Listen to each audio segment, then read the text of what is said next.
วัดดี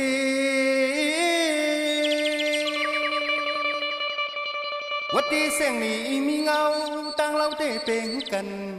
ตั้งลำเตะปีลงติดไม้ไข่ลำเนอสู่เอ็ดเนอ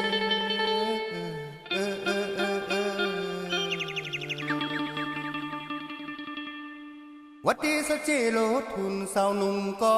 อันเก่าเราก็เตียนเอาเลยว่ากำในเตเฮ็ดหือนอ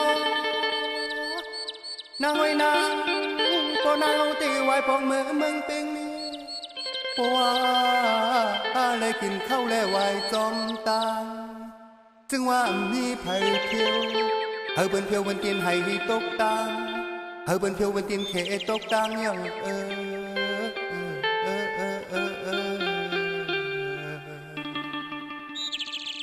วันเอาตีไว้พองมือตั้งลงเมืองเป็นมันก็ไม่พี่ไม่ใครตายเป็นโนปิดจอนไปหยอกย้อนให้หยอกย้อนหยอกย้อนให้หยอกย้อนเมื่อน้องพองมือตั้งลงเมืองเป็นว่าเนี่ย